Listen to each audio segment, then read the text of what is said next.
Hello, boys and girls. It's Miss Debbie again. I'm hoping that you're all well today and that you're keeping safe and warm with your family. Again, I miss you all so very much. All of my children at Shady Lane School. Today I'm going to be reading a book called The Kitten Who Thought He Was a Mouse. It's one of my favorite books. The Kitten Who Thought He Was a Mouse. Story written by Miriam Norton, illustrated by Garth Williams.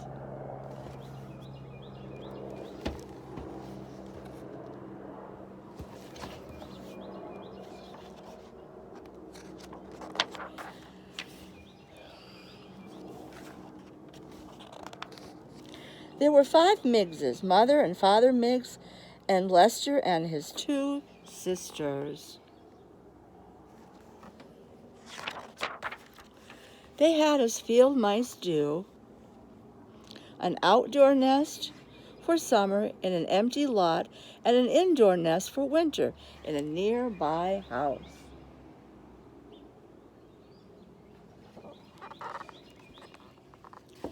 They were very surprised one summer day to find a strange bundle in their nest, a small gray and black bundle of fur and ears and legs with eyes not yet open. They knew by its mewing that the bundle must be a kitten, a lost kitten with no family and no home.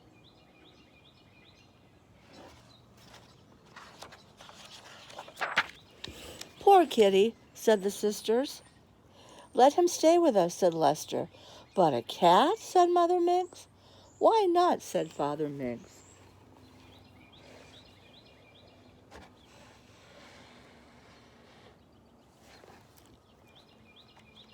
Birds are really singing up a storm out here today. I'm out in the backyard. Okay, we can bring him up to be a good mouse. He need never find out he is really a cat. You'll see, he'll be a good thing for this family. Let's call him Mickey, said Lester. And that's how Mickey Miggs found his new family and a name. After his eyes were open, he began to grow up, just as mice do, eating all kinds of seeds and bugs and drinking from puddles and sleeping in a cozy pile of brother and sister mice.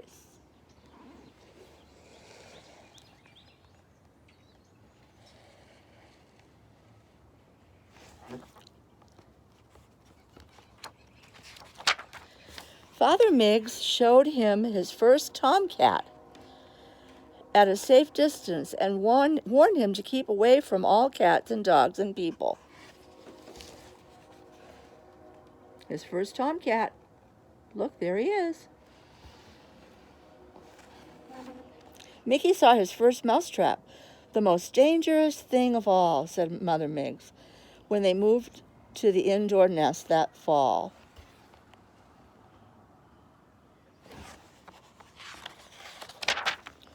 When he was too clumsy to steal bait, from traps himself, so Lester and the sisters had to share with him what they stole.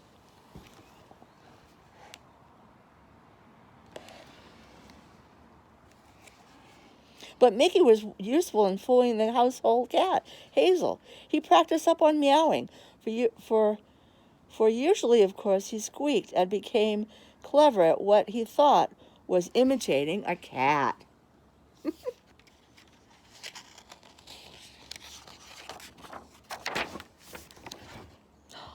Look, there he is. There he is.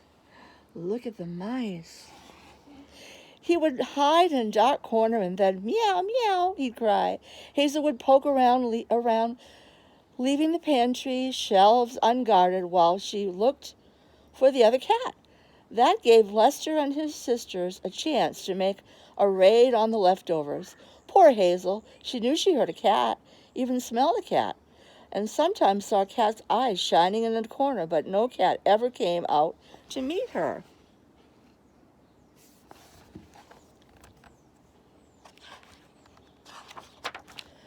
How could she know that Mickey didn't know he was a cat at all, and that he feared Hazel as much as the mousiest mouse would?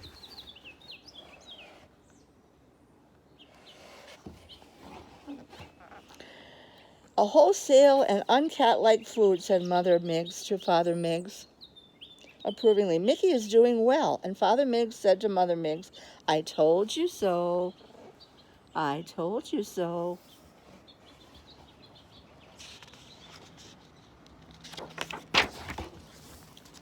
Then one day, coming from a nap in the wastepaper basket, Mickey met the children of the house, Peggy and Paul. Eee! Mickey said. And he ran right straight to the mouse hole in the wall. It's a kitten, cried Peggy as Mickey squeezed through the hole. But it acts like a mouse, said Paul. The children could not understand why the kitten had been so mouse-like, but they decided to try to make friends with him. That night, as Mickey came out of his hole, he nearly tripped over something lying right there in front of him. He sniffed at it. It was a dish, and in the dish was something to drink. Look, it's a bowl of milk. It's a bowl of milk. What is it? Asked Mickey. Lester didn't know, but timidly tried a little. Oh, no good, he said, shaking his whiskers. Mickey tried it, tried some more, but then some more and more and more until it was gone. He said, what wonderful stuff. It's probably poison and you'll get sick, said Lester disgustedly. But it wasn't poison at all, and Mickey had a lovely feeling in his stomach from drinking it. It was milk, of course, and every night that week Mickey found a saucer of milk outside the same hole. He lapped it up every drop. He drank it, cried Peggy and Paul happily each morning. They began to set out saucerfuls in the daytime, too. At first, Mickey would drink the milk only when he was sure Peggy and Paul were nowhere around. Soon he grew bolder and began to trust them in the room with him. Oh, look. Oh, look, boys and girls, look. And then he began to let them come nearer and nearer and nearer still. Then one day he found himself scooped up and held in Peggy's arms. He didn't feel scared. He felt fine. And he felt a queer noise rumble up his back and all through him. It was Mickey's first purr. Mickey's first purr. Look. Then Peggy and Paul took Mickey to a shiny glass mirror and lifted him up. And in there he saw a cat. He began to cry, and his cry, instead of being a squeak, was a mewing wail. He had a cat cry. Oh, no. Okay. Mickey began to understand that he was not a mouse, like Lester and his sisters, but a cat like Hazel. He stayed with Peggy and Paul that night, trying not to be afraid of his own cat self. Yes, what am I? Am I really a cat? He cried. Yes, said Mother Miggs sadly, and she told him the whole story of how he was adopted and brought up as a mouse. We loved you and wanted you to love us, she explained. It was the only safe way to bring you up. To bring you up. Okay, this is a long story, but we're almost done. After talking with Mother Miggs, Mickey decided to be a cat in all ways. He now lives with Peggy and Paul, who also love him and who could give him lots of good milk and who aren't afraid of his purr or his meow. Mickey can't really forget his upbringing. However, he takes an old rubber mouse of Peggy's to bed with him. He often visits the Miggses in their indoor nest, where he nibbles cheese tidbits and squeaks at all times about old times. And of course he sees to it that Hazel no longer prowls in the pantry at night.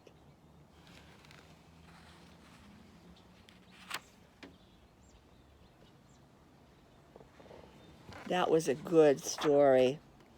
I'm not quite done yet. Oh, one more page. Oh, I'm so fat and stuffed from eating so much in Hazel's pantry, Father Miggs often says happily to Mother Miggs. I always said our Mickey would be a good thing for the family. And he is. And he is. The end of the story. Oh, I was so pleased to bring this to you today, boys and girls. I miss you so much, but I'll continue to bring stories to you until we're together again. Have a good day, little boys and girls, and I love you. Bye-bye.